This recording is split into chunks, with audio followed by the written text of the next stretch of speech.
नमस्कार, मैं वसंत रावल ज्योतिष विद्या ज्ञान चैनल के अंदर आज मैं आपको बताने आया हूं कन्या लग्न की कुंडली के अंदर भाग्य का विचार कैसे देखा जाता है।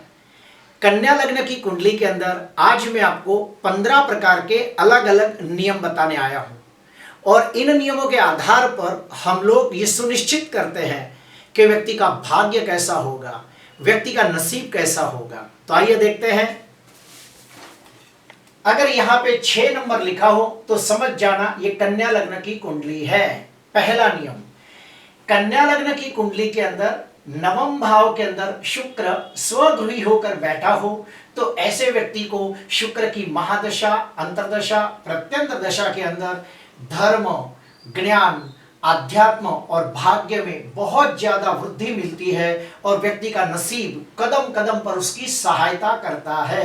दूसरा, भाग्याधिपति शुक्र सप्तम भाव के अंदर उच्च राशि में बलवान होकर मालव योग नाम का पंच महापुरुष राजयोग बनाता हो तो भी ऐसे व्यक्ति को शुक्र की महादशा, अंतर्दशा, प्रत्यंतर दशा के अंदर धर्म, ज्ञान, आध्यात्म और भाग्य में बहुत ज्यादा वृद्धि होती है और साथ ही साथ उत्तम कक्षा का पत्नी सुख और सांसारिक सुख भी प्राप्त होता है और व्यक्ति का नसीब कदम कदम पर उसकी सहायता करता है।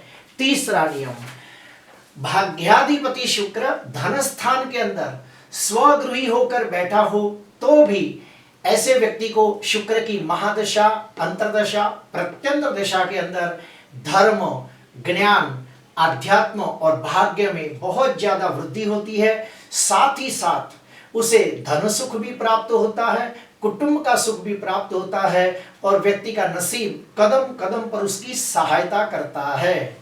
चौथा नियम, भाग्याधिपति शुक्र चतुर्थ भाव के अंदर दिग्बली होकर स्वगृही गुरु के साथ अंशात्मक युति करके बैठा हो तो सोने पे सुहागा जैसा फल मिलता है। क्यों? क्योंकि यहां पर गुरु स्वगृही होकर हंस योग नामक पंच महापुरुष राजयोग बनाता है और यहां पे शुक्र दिग्बली होता है तो ऐसे व्यक्ति को गुरु और शुक्र इन ग्रहों की महादशा, अंतर्दशा, प्रत्यंतर दशा के अंदर धर्म, ज्ञान, आध्यात्म और भाग्य में वृद्धि होती है और साथ ही साथ व्यक्ति को उत्तम कक्षा का मकान सुख, वाहन सुख, प्रॉपर्टी का सुख भी प्राप्त होता है। पांचवा नियम, भाग्याधिपति शुक्र पंचम भाव के अंदर स्वगृही शनि के साथ अंशात्मक युति करके बैठा हो तो भी ऐसे व्यक्ति को शुक्र और शनि इन ग्रहों की महादशा, अंतर्दशा, प्रत्यंतर दशा के अंदर धर्म, ज्ञान, आध्यात्म और भाग्य में बहुत ज्यादा वृद्धि होती है। साथ ही साथ व्यक्ति को उत्तम कक्षा का संतान सुख प्राप्त होता है और व्यक्ति कोई भी प्रकार की विद्या सीखना चाहे तो वो आराम से सीख पाता है। छठवां, भाग्याधिपति शुक्र सप्तम भाव के अंदर उच्च राशि में बलवान होकर स्वगृही गुरु के साथ अंशात्मक युति करके बैठा हो तो सोने पे सुहागा जैसा फल मिलता है। क्यों? क्योंकि यहां पर गुरु स्वगृही होकर हंस योग नामक पंच महापुरुष राजयोग बनाता है और शुक्र उच्च राशि में बलवान होकर मालव योग नाम का पंच महापुरुष राजयोग बनाता है तो ऐसे व्यक्ति को गुरु और शुक्र इन ग्रहों की महादशा, अंतर्दशा, प्रत्यंतर दशा के अंदर धर्म, ज्ञान, आध्यात्म और भाग्य में बहुत ज्यादा वृद्धि होती है और उत्तम कक्षा का सांसारिक सुख, भौतिक सुख और पत्नी का सुख भी प्राप्त होता है। सातवां नियम, भाग्याधिपति शुक्र भाग्य स्थान के अंदर स्वगृही होकर उच्च के चंद्र के साथ अंशात्मक युति करके बैठा हो तो भी ऐसे व्यक्ति को चंद्र और शुक्र इन ग्रहों की महादशा, अंतर्दशा, प्रत्यंतर दशा के अंदर धर्म, ज्ञान, आध्यात्म और भाग्य में वृद्धि होती है और व्यक्ति का नसीब कदम कदम पर उसकी सहायता करता है। साथ ही साथ उस व्यक्ति को यात्रा, तीर्थ यात्रा और लंबी सफर के योग बनते हैं। आठवां नियम, भाग्याधिपति शुक्र दसम भाव के अंदर स्वगृही बुध के साथ अंशात्मक युति करके लक्ष्मी नारायण नाम का राजयोग बनाता हो तो सोने पे सुहागा जैसा फल मिलता है। क्यों? क्योंकि यहां पर बुध स्वगृही होकर भद्र योग नामक राजयोग बनाता है दूसरा, दसम भाव के अंदर बुध को कारक माना गया है। बुध शुक्र की युति लक्ष्मी नारायण योग बनाती है।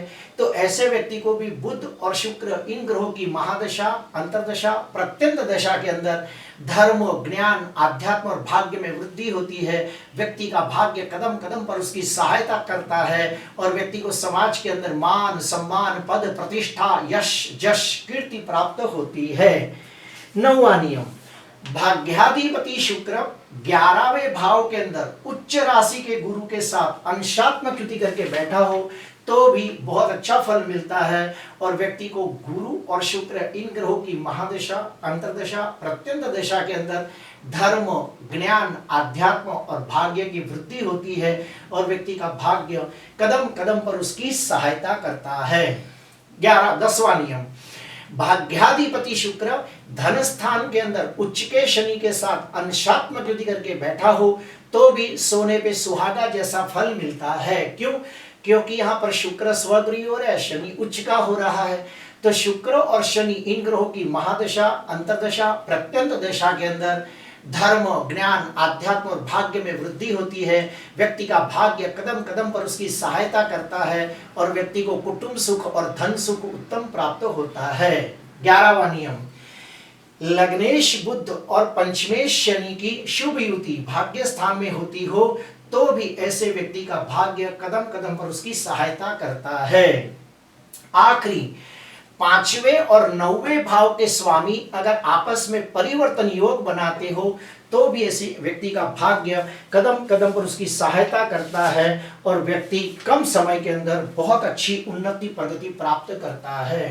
अभी हम लोग अशुभ के बारे में जानेंगे कि अशुभ फल कैसे देखा जाता है। तो सुनिए, भाग्याधिपति शुक्र नीच राशि में निर्बल होकर पाप ग्रहों से दृष्ट या पाप ग्रहों से पीड़ित होता हो तो ऐसे व्यक्ति का भाग्य कमजोर होता है और व्यक्ति बहुत मेहनत करने के बावजूद वो उन्नति प्रगति विकास नहीं कर पाता जिसका वो हकदार होता है। दूसरा, भाग्याधिपति शुक्र राहु के साथ अंशात्मक युति करके 6वें, 8वें या 12वें भाव में बैठा हो तो भी बिल्कुल अच्छा नहीं मानते और ऐसा व्यक्ति बहुत मेहनत करने के बावजूद वो उन्नति प्रगति विकास नहीं कर पाता जिसका वो हकदार होता है और उसके जीवन में बहुत संघर्ष, तकलीफें आती रहती है और भाग्य उसका साथ नहीं दे पाता। तीसरा, भाग्याधिपति शुक्र मूर्त अवस्था में हो, उसके बाद वृद्धावस्था में हो, अस्त का हो, नवमांश में नीच का हो, षडबल में बलहीन हो, शत्रु नक्षत्र में बैठा हो तो भी अच्छा नहीं मानते। आखिरी, अगर जो भाग्य स्थान पाप कर्तरी योग में पीड़ित होता हो या फिर भाग्याधिपति शुक्र पाप कर्तरी योग में पीड़ित होता हो तो भी बिल्कुल अच्छा नहीं मानते और ऐसे व्यक्ति को जीवन में बहुत संघर्षों का सामना करना पड़ता है, बहुत ही तकलीफों का सामना करना पड़ता है और बहुत मेहनत करने के बावजूद उनकी उन्नति प्रगति विकास आसानी से नहीं होता। तो अभी हम लोग जानेंगे कि भाग्य को प्रबल करने के लिए कौन से उपाय करने चाहिए। तो मैं आपको टोटल 5 उपाय बताता हूं।